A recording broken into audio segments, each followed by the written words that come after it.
Sex as openly and candidly as I can. Some of the things I'll be omitting because it's incredibly intrusive and uncomfortable to talk about, and I feel like leaves me incredibly vulnerable. And I think I've given a lot of my personal information away at this point, so some of the same things I will be omitting, but I will just allude to briefly. The first thing is severe disequilibrium. That covers a lot from my experience. Has been bodiness, intense, violent jerking, like when I just upon awakening in the morning or getting up. I've had months and months and months of the feeling of violent jerking from side to side, up and down. I've had the feeling that my body is not on the ground, that my body is in a completely different place than it is in the room where I'm at. So that's everything from proprioception dysfunction to bodiness to body high, extreme body high. If I'm under an open sky, I will feel the sensation that I'm rapidly falling into the sky. So I have to sometimes hold on to a person when I'm walking because it's incredibly uncomfortable. It feels like you're instantly skydiving, which I can tell you is not a feeling that is a feeling you want to have all of the time, especially if you're afraid of heights. I had that jerking in the morning, bodiness. I never feel still, ever. I'm always rocking. I had that before withdrawal, so that's a part of my sort of medical history is that I've had vestibular issues, but nothing like it is now. This feels more neurological, I guess, than vestibular. It makes the vestibular issues I had before look like child's play.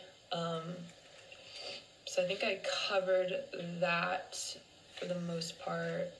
But sometimes it'll feel like I have heaviness in certain parts of my body. Like if I'm in the shower, it'll feel like my legs all of a sudden are 1,000 pounds, and it just like they're shooting through the shower floor. So I have to hold on to a handle when I shower, and use a cane when I walk. I have dizziness, which is pretty much covered in what we talked about, but that's just more like bodiness with nausea, I have lightheadedness. I have cognitive fog.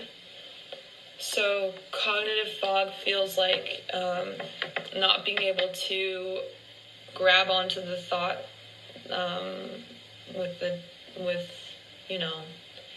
expedience that you once had, not being able to problem solve or form thoughts comfortably. You have to work against a lot more resistance to grab onto the thing you want to say or the thing that you're trying to figure out. And there's a lot of different types of cognitive fog. I felt everything from just not being able to grab my thought to being completely suspended in a visual or a sound, and not being able to get out of that focal point, as if only my vision existed and all my other senses had like completely just bogged down. I think that covers that pretty well. I've had severe disassociation. I have it right now. I have it every single day when I wake up. I have derealization, which is the sensation that your reality isn't real. The best analogy I've heard to derealization is it's like looking at your life through a fishbowl. So if you were to literally take a fishbowl and look at your life, it's as if you can't quite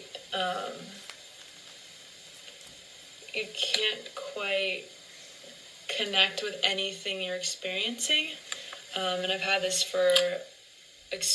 in a severe quality for over a year, which is very isolating and scary.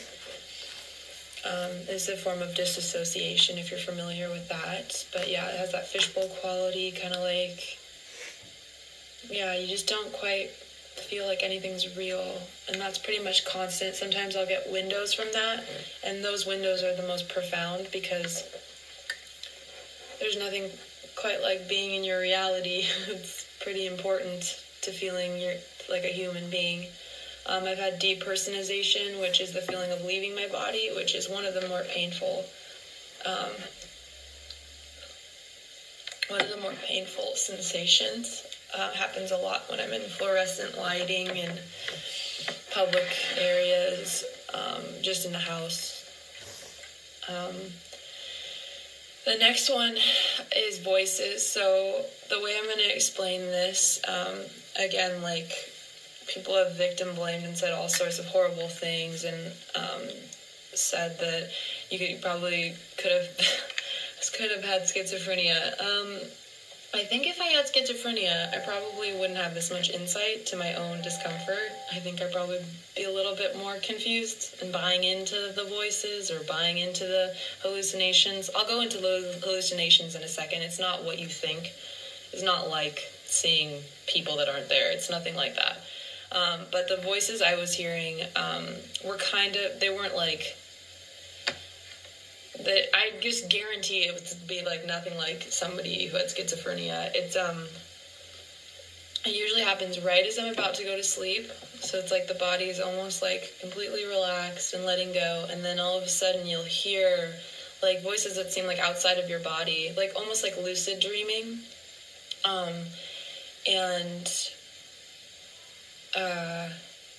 It's incredible. It almost feels like hallucinogenic kind of quality to it. It's very strange.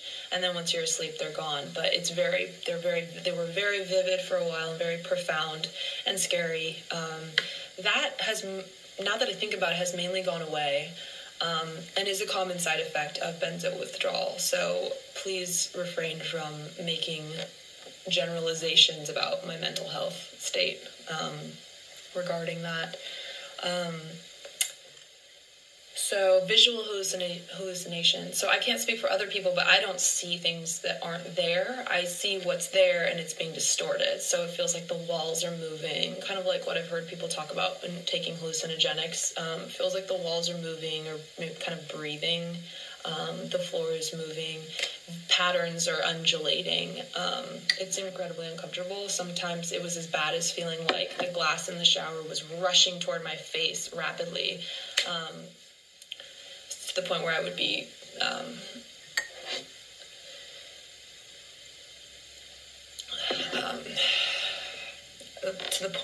be